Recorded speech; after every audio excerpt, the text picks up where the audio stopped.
Dito sa bayan ng Tayabas, Quezon ay merong dinudumog at dinadayong siomayan. Ito nga daw po ay homemade lang at gawa ng isang may bahay na si Ate Sio. At kung ipagtatanong mo sa mga mamamayan ng Tayabas, Quezon, Ate Sio, kilalang kilala. Ayan nga po ang ating episode for today. Samahan niyo ko mga Noy at mabuhay na naman kayo. Andito tayo sa Basilica Menor ni San Miguel Arcangel. Ayan po, nasa kanan lang ko lang. Right now, napakaraming nagtitinda dito. Dyan sa likod ko makikita nyo po yung napakahabang pila ng street food. Pagkakaalam ko libong siomay ang naibebenta niya. Kaya alamin natin ang istorya. Samahan nyo ako, huwag kayong bibitiw. Let's get it on!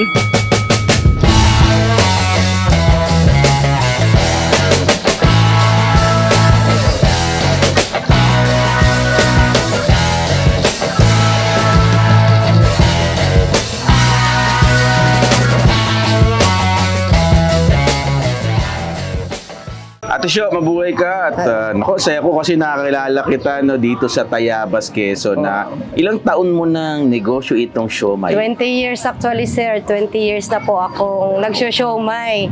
Since po na ako po solo parent. Maliliit pa po yung mga anak ko nung nagsimula po kami. Tapos nga po yung husband ko nga po ay pinatay. Naku. Tapos ako na po. Ako na po nagtaguyod hanggang ngayon po. Nalungkot ako doon sa balita na yung Ate Sio. Opo, yung bunso namin ay kagagraduate lang po itong last Wednesday po. Napagtapos mo dahil sa siomay, Opo, sir. Ang ganda naman. Ngayon po. Inspirasyon pala talaga yan. Sir. Itong tinda mo siomay, Ate Sio, is ito timplada mo, gawa mo, no? Ano po, nung nagsimula po talaga yan, yung asawa ko pong pinatay, tsaka yung magkapatid. So the time po, tulong-tulong na kami. Parang family business na rin po namin dito sa Tayabas. Kilalang-kilala po kami. Family business namin, yun po talaga yung siomay namin. Opo. Dalawa po kami ng hipag ko dito na nagninegosyo. Isa po yung sa hipag ko, tapos isa din po sa akin. Kanya-kanya po kaming gawa, pero iisa po ang pinanggalingan. Ayan po. Ito, di ba homemade nga itong siomay mo, Ate Sio, no? At saka matanong ko lang din, yung sarsa ba, yung sauce, ito gawa nyo rin? Opo, sariling gawa po lahat, sir. Tsaka chili garlic. Ako po on hands ko po talaga. Kaya kulubot na ang mga daliri.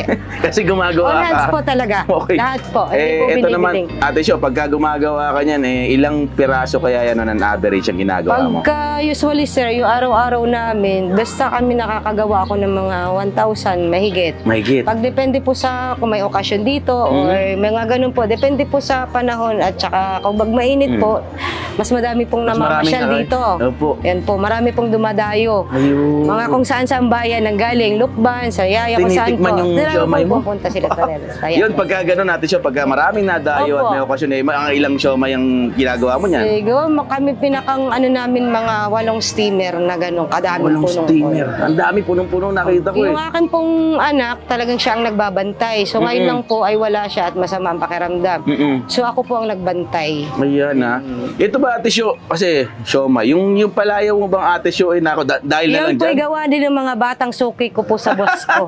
Tinawag po nila akong si Ate Sio. Hanggang Dahil ngayon sa po siomay. ay si siomay. Si Ayan. Ate Sio. At minsan, Mami Sio.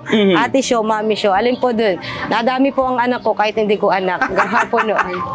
Anong oras ka nandito sa Mga tindahan? 2:30 po. 2:30 2:30 hanggang 7 ng gabi. Hanggang 7 ng gabi. Dito po yan sa Dito Basilica, po, no? sa harapan lang po ng simbahan. Diyan po. Ayan na. Araw-araw naman yan, Ate Sio. Araw-araw po. Araw-araw. Ayan na. Kung sakali Siguro po ay may isang beses kami hindi nagtitinda, pero mostly po araw-araw po kami. Magpapahinga din, ano po, no? Ate Sio, pahuling tanong na lang, no? 20 years ka na nagtitinda ng siomay, no?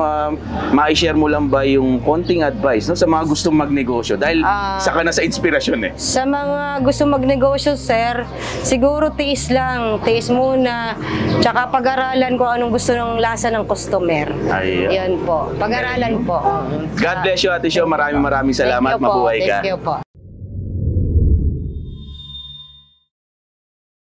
Homemade siomay ni Ate Sio.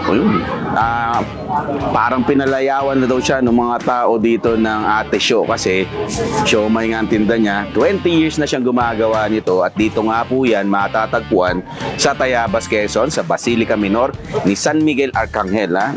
Every Sunday talaga itong street na to napupuno ng mga street food. Kaya ito, titikman natin yung isa sa mga dinadayo ng tao or dinudumog ng tao. Siomay ni Ate Sio, homemade lang.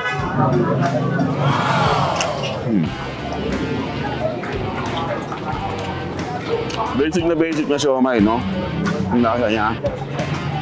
Ang tingin kong special, or kung bakit gusto ng tao, yung sauce.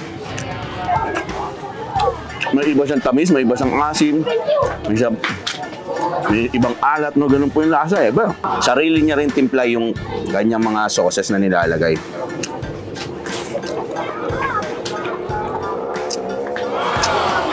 ₱5 isa. Ang benta niya, no? At dahil nga sa kwento niya, mga noit, mga kakay, kung na-average, nakaka 1,000 siya. Pero kung malakas daw po talaga, 2,000, lalo pag linggo.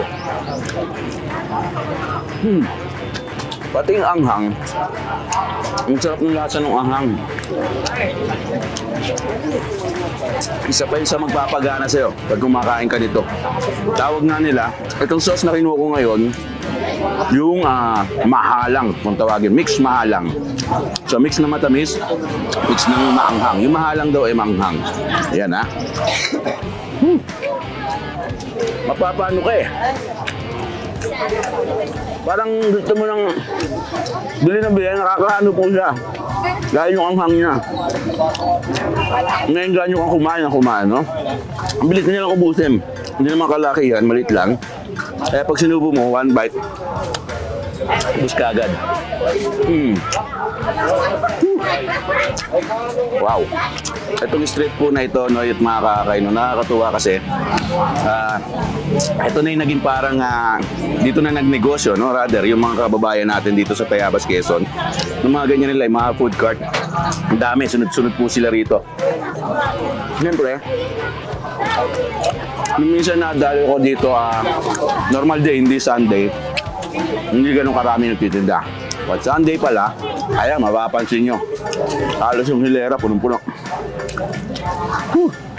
Di nawawala yung mga street food na gaya nung mga tusok-tusok, no?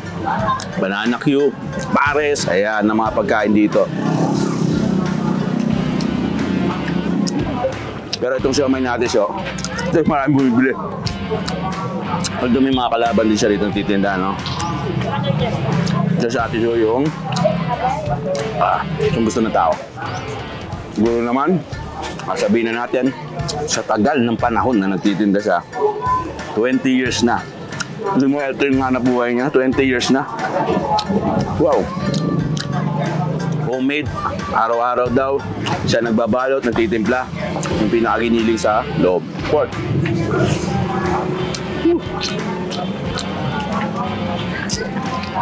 Sarap ng lasa talaga ng sauce.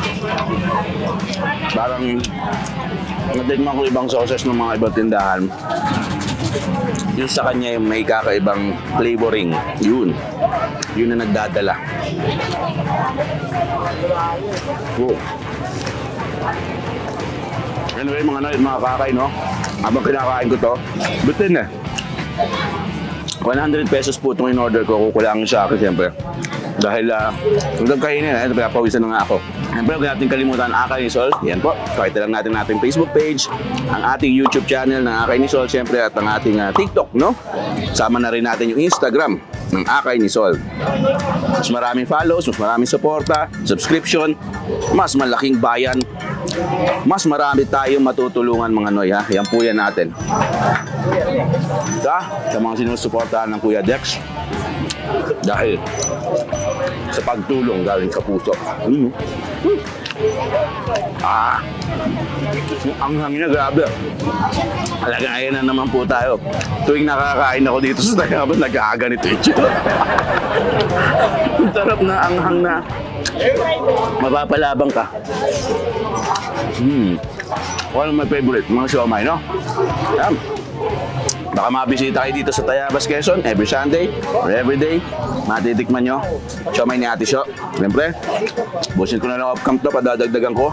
At bibili akong kanin doon sa kabila. Siyempre, maraming salamat sa inyo lahat, mga Noy, ha?